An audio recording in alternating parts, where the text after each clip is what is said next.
প্রিয় দর্শক বন্ধুরা, এই মুহূর্তের জন্য আপার প্রাইমারি থেকে গুরুত্বপূর্ণ খবর আপডেট। কার্যত 18-19 তারিখের কাউন্সেলিং ঘিরে উঠে আসছে হঠাৎ করেই নয়া আপডেট।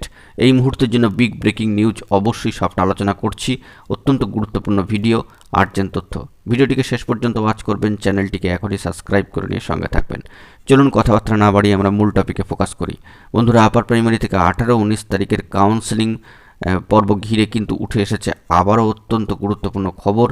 সেই নিরিখে আমরা দেখতে পাচ্ছি যে বাংলা, ইংরেজি মতো বাংলা মাধ্যমের বিষয়গুলির ক্ষেত্রে আপার প্রাইমারিতে যেভাবে অনুপস্থিতির হার বৃদ্ধি পেয়েছে, তেমনি বিজ্ঞান বিষয়ের ক্ষেত্রেও কিন্তু সেই নিরিখেই লক্ষ্য করা যাচ্ছে। এবং যদি আমরা দেখি একটু ডেট অফ কাউন্সেলিং 19/11/2024 তারিখের ডেডলাইনকে কেন্দ্র করে, তবে দেখব যে অবশ্যই সেই হঠাৎ করে নয়া সংবাদ যে পিওর সায়েন্সের মতো বিষয় আপার প্রাইমারির ক্ষেত্রে বেঙ্গলি মিডিয়ামে যে লক্ষ্য করা গিয়েছে, অর্থাৎ বিশুদ্ধ বিজ্ঞানের ক্ষেত্রে পিওর সায়েন্সে 19/11/2024 তারিখের কাউন্সেলিং ডেডলাইনকে কেন্দ্র করে সেখানে দেখা যাচ্ছে যে পিওর সায়েন্সের 400 জনের মধ্যে কার্যত 97 জন কিন্তু অনুপস্থিত এবং প্রত্যাখ্যানও বলা যেতে পারে।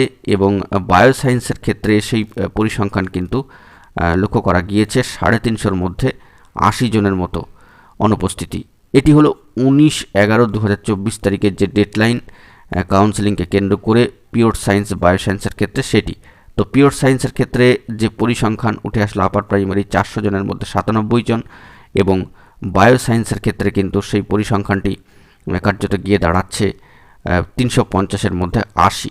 আরও বিস্ময়কর চিত্র, যদি আমরা আরও একটা দিন এগিয়ে যাই, অর্থাৎ আমরা যদি চলে আসি যে অবশ্যই 18 তারিখের ক্ষেত্রে, সেখানেও কিন্তু দেখতে পাবো যে 18/11/2024 তারিখে দাঁড়িয়ে যে পিওর সায়েন্স, বায়োসায়েন্সের ক্ষেত্রে যে অনুপস্থিতি সেটা কিন্তু অনেকটাই ছিল। এবং সেখানে দেখা যাচ্ছে যে বিশুদ্ধ বিজ্ঞান বা পিওর সায়েন্সের ক্ষেত্রে কিন্তু 400 জনের মধ্যে 111 জন অনুপস্থিত, এবং বায়োসায়েন্সের ক্ষেত্রে 350 জনের মধ্যে 73 জন অনুপস্থিত।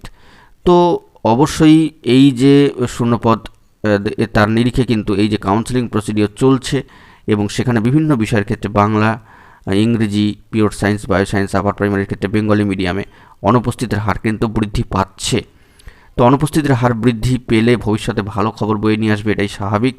তো সেই দিকে আমরা কিন্তু ফোকাস রাখার জন্য চেষ্টা করছি, এবং পার্সেন্টেজের নিরিখে এই যে অনুপস্থিতি সেটা কিন্তু বৃদ্ধি পাচ্ছে, সেটা বোঝাই যাচ্ছে। তো দেখা যাক, আপাতত এই খবর আপডেটটি উঠে আসলো। এখন এই পর্যন্তই। গুরুত্বপূর্ণ আপডেটগুলি পাওয়ার জন্য চ্যানেলটিকে এখনই সাবস্ক্রাইব করে নিয়ে সঙ্গে থাকুন। ধন্যবাদ।